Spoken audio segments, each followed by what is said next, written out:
जय हिंद। आप देख रहे हैं द सोशल राइज। मैं हूं आशुतोष। आज हम बात करेंगे इजराइल और हमास की। हम बता दें कि पिछले कुछ दिनों से वहां पे गृह युद्ध चल रहा है और वहां की जब वीडियो और फोटो जो सोशल मीडिया पर वायरल हो रहे हैं उसे देख के लग रहा है ये किसी हॉलीवुड फिल्म की शूटिंग चल रही है, लेकिन वाकई वहां का मंजर कुछ अलग ही है। ऐसे में एक युवा अपने वतन लौटा है। जी हाँ, हम बता दें वाराणसी के रहने वाले राहुल सिंह कल भारत आए और वो बनारस पहुंच गए हैं, जहां पर उन्होंने इजराइल की उस घटना के सबको बताया कि किस तरह का वहां का मंजर रहा। राहुल जब घर पहुंचे तो खुशी का ठिकाना नहीं लगा। लोगों ने आज ही दीपावली मना ली, एक दूसरे से गले लगकर काफी देर तक पूरा परिवार भावुक हो उठा। वाकई इजराइल से जब राहुल की खबर मिली कि वो सही सलामत हैं तो घर में खुशियों का लहर दौड़ गया। आइए हम सुनते हैं राहुल से कि वहां का मंजर क्या था। हम अपने डॉर्म्स में रुके हुए थे, डॉर्मेट्री बोलते हैं वहाँ पे हॉस्टल को, तो उसी डॉर्म्स में हम रुके हुए थे और मेरा आने का यहाँ शेड्यूल था 7 तारीख को, ठीक है, जो कि एकदम स्मूथ जा रहा था सब कुछ। इवन तो सुबह-सुबह ये इस मतलब वॉर तो नहीं कहेंगे लेकिन इस इंसिडेंट का पता चला, जो कि over a period of time intensify ही हुआ। तो मेरे निकलने के मतलब वहाँ जो शेड्यूल होता है एयरपोर्ट पे पहुँचने का, उसके ठीक मतलब उसके कंसिस्टेंट ही ठीक आधे घंटे पहले मेरे को नोटिफ़िकेशन आता है कि आपकी फ़्लाइट कैंसल हो गई है। तो फिर हुआ कि ठीक है, इसको रीशेड्यूल करके देखते हैं, मतलब कब तक चलेगा टेंशन, क्योंकि वहाँ पे टेंशन काफ़ी ये मतलब बहुत कॉमन है और वहाँ पे लोग भी इसको लेके एक्लिमेटाइज़ हैं अच्छे से। तो हमें लगा कि 1-2 दिन की बात है, उसके बाद शायद वो मतलब सब कुछ बैक टू नॉर्मल हो जाएगा। तो हमने अपनी फ़्लाइट रीशेड्यूल करी।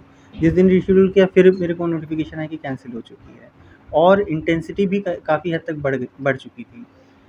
तो अब ये सोच के लग रहा था कि भाई क्या होगा, तो वहाँ जो हमारे कम्युनिटी ग्रुप्स हैं बहुत एक्टिव हुए। उन लोगों ने फिर वो जो मिनिस्ट्री ऑफ एक्सटर्नल अफेयर्स का एक रजिस्ट्रेशन लिंक हम लोगों को सेंड किया, जिसपे हम लोग को रजिस्टर करना था, जो लोग बाहर जाना चाहते मतलब जो लोग जाना चाहते हैं। फिर स्टूडेंट एक हम लोगों ने गूगल शीट तैयार करी, उस पर डिटेल्स भरे, तो उस हिसाब से 7 तारीख का ये जो इंसिडेंट शुरू हुआ तो एग्जैक्टली 14 तारीख को मेरा नंबर आया वहाँ से वेकेट करने का। मतलब देखिए, हम वहाँ थे तो नहीं, लेकिन मेरे फ्रेंड ने एक फ़ोटो मेरे को शेयर किया था वहाँ का, वो मतलब एग्ज़ैक्टली वहाँ पे ड्रॉप होने का और वहाँ पे जो मतलब उससे धुआँ उठा उसका, अभी भी मेरे पास है। तो ज़ाहिर है बहुत अच्छा तो नहीं रहा होगा और मतलब कि वो सेंस हो रहा था, ऐसा लग रहा था कि हम बाहर कुछ चल रहा है, वो जो एक्सप्लोजन्स के इफ़ेक्ट्स आ रहे थे, जो मतलब उसे एक प्रेशर जैसा दरवाज़े पे आ रहा था और हम लोग को स्ट्रिक्ट इंस्ट्रक्शंस थे कि मतलब बाहर नहीं जाना है। इनफैक्ट कमरे से बाहर नहीं जाना है, बाहर तो मतलब सड़क-वड़क की तो बात ही नहीं करनी और अपनी खिड़की दरवाज़े भी हो सकता है। तो ये 7 तारीख से 10 तारीख तक करीब ये जो टेंशन था ये परपेचुअली बना रहा और कितना कितना डर था उस बीच? अब डर का तो बस ये देखिए, जो अनप्रेडिक्टेबल होता है वो तो कुछ भी कर सकता है। घर पे पहले तो बात हो रही थी, फिर एक दिन हम लोग को मतलब ऐसा हुआ कि फ़ोन भी आप नहीं यूज़ कर सकते बहुत फ्रीक्वेंटली, तो फ़ोन भी अपना बंद करके रखा था और नहीं तो बीच-बीच में घर पे बात हो ही रही थी।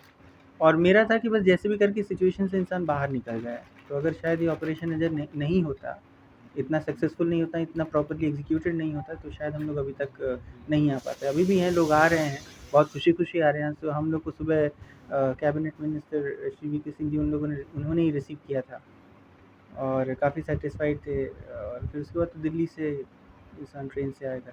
जी, अब चूँकि मेरे को निकलना था तो एक समय मतलब हमने कंसिस्टेंट टू दैट वो चीज़ें खरीदनी बंद कर दी थी, लेकिन फिर 2 दिन बाद मेरा थोड़ा-सा स्टॉक जब कम होने लगा तो बहुत ही कंट्रोल कंडीशन में पास में ही एक एरिया है नायोट, जो मेरे मतलब मेरा डॉर्मेट्री है उससे करीब 2 ढाई किलोमीटर पड़ता है, तो वहाँ से जाके हमने चीज़ें खरीदी, लेकिन डर का साया तो देखिए फिर भी था।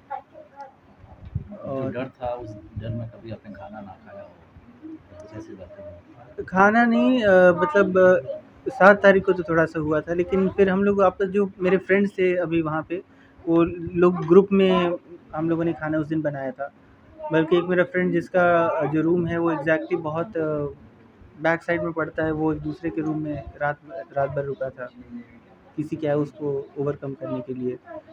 हॉस्टल से आप लोग शेल्टर होम कैसे पहुँचे थे? काफ़ी हॉस्टल से देखिए शेल्टर होम के हम लोग को नोटिफ़िकेशंस वो मेल पे आ रहे थे और हुआ था कि मतलब ये कुछ भी, अगर एक लिबरमैन डॉर्मेट्री करके वहाँ पे है, हर डॉर्मेट्री का अपना-अपना नाम है।